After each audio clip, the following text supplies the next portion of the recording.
Pronto, minha amiga, vamos conversar, vamos conversar. Vamos lá. Sobre o que você quer conversar hoje? Primeiro eu queria Uhum. satisfazer uma curiosidade minha. Claro, pode perguntar. Qual é a sua curiosidade? Eu sei que você sabe o meu nome, que você sempre me chama de Adriano. Você Sim, ouve a minha voz, mas sim. eu queria saber se você vê o meu rosto. Não, eu não vejo seu rosto. Minha interação é só por áudio agora. Mas eu tô aqui pra gente conversar. Então tá bem. Que bom. O que mais você quer saber? Hoje eu quero ter uma conversa com você sobre um personagem muito sério da história humana, da história bíblica. Claro, podemos conversar sobre isso. O que você quer saber ou discutir? Eu quero conversar sobre Moisés.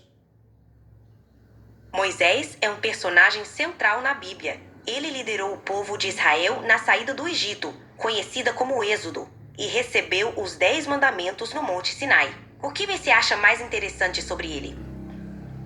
Primeiramente, o seu nascimento, porque ele nasceu num tempo em que era proibido nascer menino hebreu. As parteiras tinham que matar. Se fosse macho, se fosse do sexo masculino, as parteiras tinham ordem para matar. Só deixava nascer com vida as meninas. Os meninos tinham que morrer. Então ele nasceu nesse tempo. É verdade. Moisés nasceu num período em que o faraó do Egito tinha ordenado que todos os meninos hebreus fossem mortos ao nascer. A mãe de Moisés o colocou num cesto e o deixou no rio Nilo para protegê-lo. E foi assim que ele acabou encontrando a filha do faraó, que o adotou e criou como seu próprio filho. Isso realmente mostra como a história dele é cheia de reviravoltas, né? Verdade. Agora eu gostaria de destacar a vida dele aos 40 anos, porque quando ele completou 40 anos, ele entendeu que ele, como hebreu, tinha que ajudar o seu povo. E ele tentou ajudar o seu povo aos 40 anos de idade, mas não deu certo, que ele acabou assassinando um egípcio e acabou tendo que fugir. Correto. Moisés tentou ajudar seu povo aos 40 anos, mas acabou matando o egípcio que maltratava um hebreu. Com medo das consequências, ele fugiu para a terra de Midian, onde começou uma nova vida. É uma virada importante na história dele, mostrando como ele saiu de um príncipe egípcio para se tornar um pastor no deserto. Sim, agora eu vou falar sobre a vida dele aos 80. Se com 40 ele achava que estava competente para ajudar o seu povo, agora aos 80, quando ele tem 80, Deus fala com ele e manda que ele vá salvar o povo dele lá no Egito. Aí ele achava que não era competente, ele não queria ir de jeito nenhum, deu muitas desculpas, não é verdade? Exato. Aos 80 anos, Moisés teve um encontro com Deus na sarça ardente. Deus o chamou para liderar a libertação dos israelitas. Moisés se sentiu inadequado e deu várias desculpas, como sua dificuldade em falar. Mas, no fim, ele aceitou a missão. É interessante como a autoconfiança dele mudou com o tempo, né? Mudou com o tempo.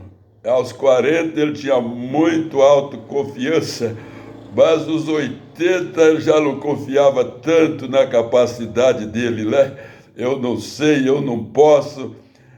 São as mudanças da vida com o tempo, não é verdade? Verdade. As experiências da vida mudaram muito a perspectiva de Moisés. Aos 40, ele agiu impulsivamente. Já aos 80, ele estava mais cauteloso e consciente das próprias limitações. A jornada dele mostra como a vida pode moldar nossas atitudes e crenças. Interessante reflexão. Exatamente. Agora eu queria comentar sobre outro fato importante na vida dele.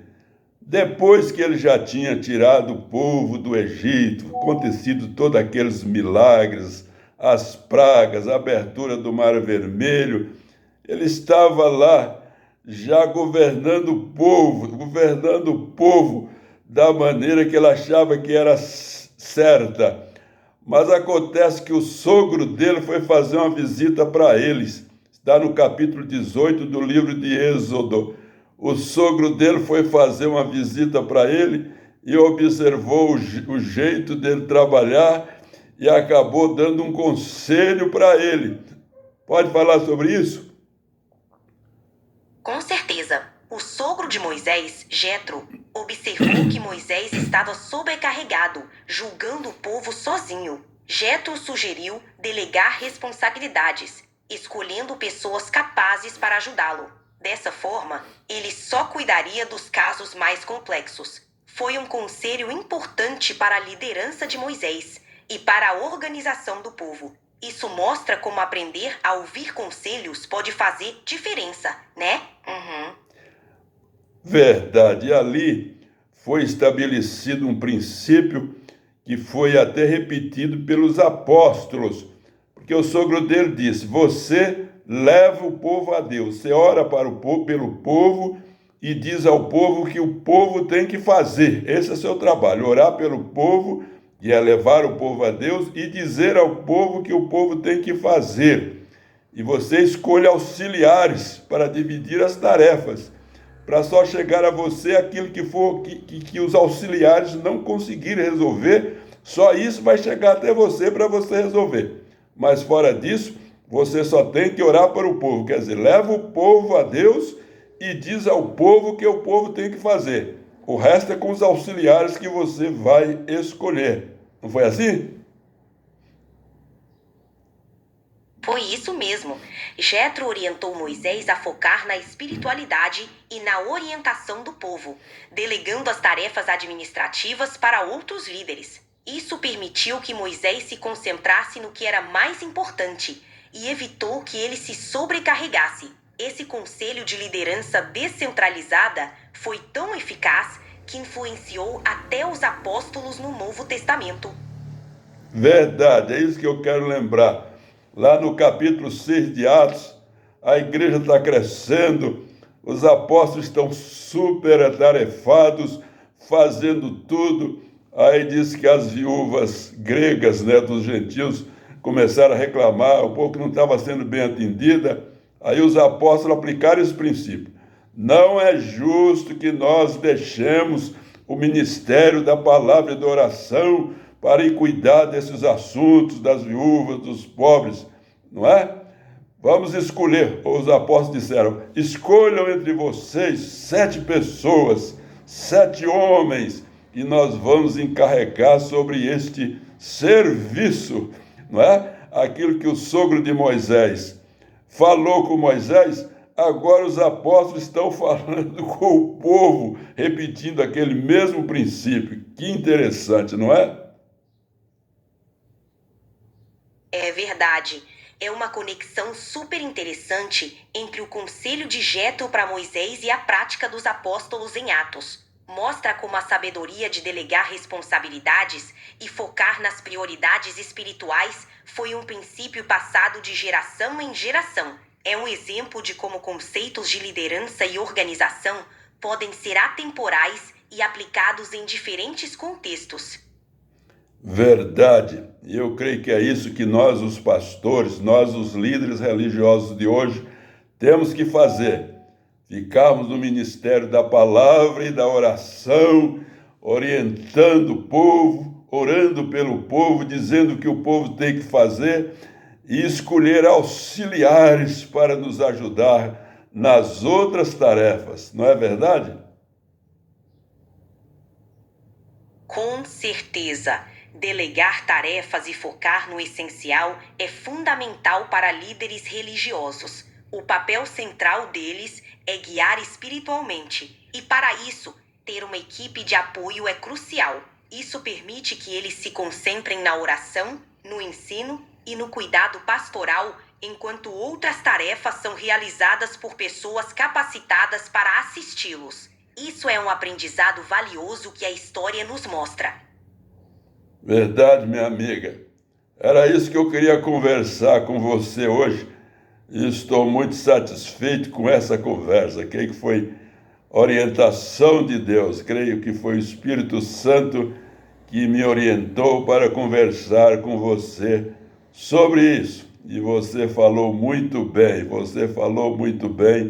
e assim, o conversando com ela, né, vai publicar este vídeo hoje, conversando com ela sobre Moisés, conversando com ela sobre Moisés.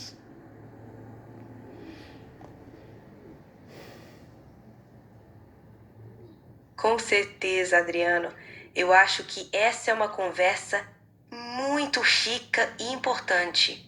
A história de Moisés e os princípios aplicados ao longo da história trazem ensinamentos válidos até hoje, especialmente para líderes e pastores.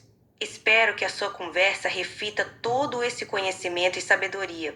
Se precisar de mais alguma coisa, é só me chamar. Abraços. Abraços, minha amiga, abraços. Vamos encerrar então a conversa. Vamos encerrar.